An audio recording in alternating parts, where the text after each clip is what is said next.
the experience you had at that time was of being in the same building downstairs. And that actually looked like my house. And that one did. Just that part of it. And did you remember any of the content or context of the conversation? How did you feel about talking to them? Like I might have been asking them for a key or something.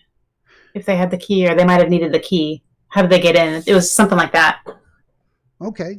And it may not be too relevant to rack your mind on it, but if something came to mind, and the idea of a key came to mind too, is like, yeah, and it's very interesting. You're in these spaces alone, and there's a bunch of different ways. This is why you don't want to do the dream dictionary approach, in my humble opinion. No offense to anyone who loves that stuff. It can mean a lot of different things. So someone might say, if you're alone, this is an indication you're lonely. Not necessarily. Like, I like to spend a lot of time alone, so it wouldn't surprise me to be alone. I mean, I've been alone in here for like 5-6 hours. That's just how I roll. But so unless it resonates with you, yeah, that lately you're feeling lonely, or over the past 10 years you have been, that's not the interpretation I would lean towards.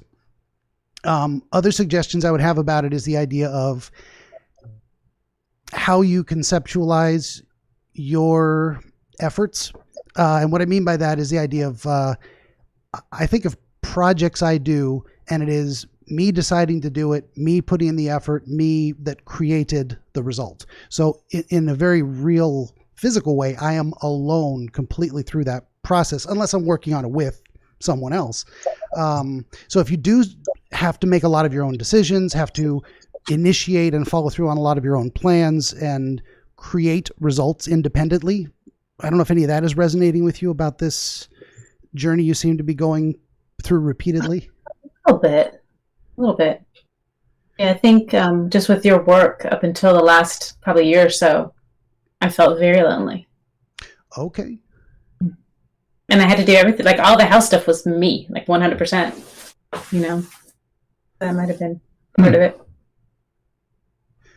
And you say these dreams started maybe about 10 years ago, as far as you can remember? Probably. I think they were probably before you, but I mean, probably more than that. Well, if you said they were going on for decades. Yeah. Not just a decade, but multiple. 14 years. So it was probably before you that I had the first one. Yeah, that's what I was going to ask. How far back they went? Like, when's the earliest dream of this kind you can remember? Probably maybe 30 years ago. I don't want to put you on blast, but is it okay to say how old you were back then? I was in my 20s. Okay, good deal. They know I'm 51. So you had, yeah, it's good to know, because you didn't have the first instance of this type of dream, say, in your younger years with the unstable home. No, it wasn't in your high school years. You had already kind of hit your stride into early adulthood, and I already owned my own house, I think.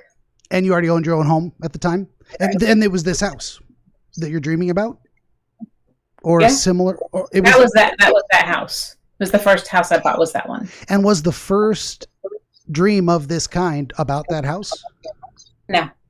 No.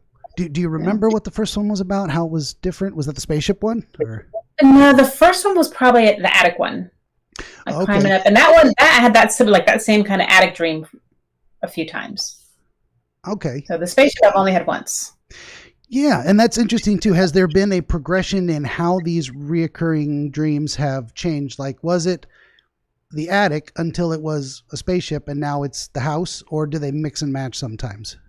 Now mostly it's my house. But it does. And now something's different. That now, like the terrace one and another old house. I mean, now it's my house. So like those things all happened, but I would say within the last couple of years, it's become my house. That it doesn't look like my house, but it is my house. I know it's my house.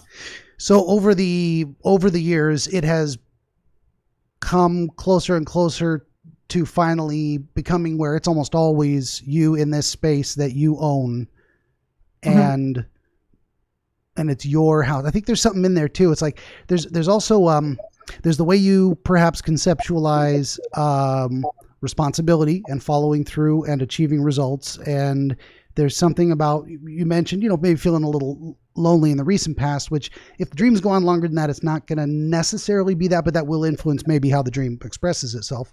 But there's also this theme you were just talking about of the space becoming more and more familiar, and maybe over time you becoming more comfortable with yourself, like at home in your own space. I don't know if that's making sense to you. I think I'm not using the right words. No, I understand what you're saying, and it does, but that kind of scares me because sometimes the floor is really dilapidated, like you're gonna fall through if you step on it. That just started happening when I came into the picture. Right, No. just the last 10 years or so. I've had a nice apartment in the dream with you in it too. Well, you weren't in the dream, but Yeah, but in these most recent dreams as well, the experience of being chased, pursued, running away from something, that's fallen away as well. yeah, that's gone. Nice. There's this, I'm getting this feeling of, I don't know, I say this to a lot of people, and because it's mostly true, that there's very often themes of self-confidence and either lacking or growing. And it seems like that's been growing as well too. And I wouldn't even say that it's necessarily a bad thing, so to speak, that you come into the room at the end of the passageway and the floor needs work. Sometimes our brain says, we're treading on dangerous ground, or in your case, the project that you're working on has the potential to have a broken result. You may fail to achieve, or you may do the best you can and it's going to need more work. So getting there and seeing there's more work to do it kind of sometimes depends on how you feel about it when you see the floor. And I think what you'd mentioned was kind of that, this is going to need some work type of feeling. It's really expensive. I think it's going to cost a lot of money. Maybe that's something about me. Like things are falling. My floor is starting to fall through. It's going to be expensive to fix. That is possible. Well, I mean, you could be identifying the house with yourself in a way, but also just the idea that like as human beings, we go through, what am I trying to say?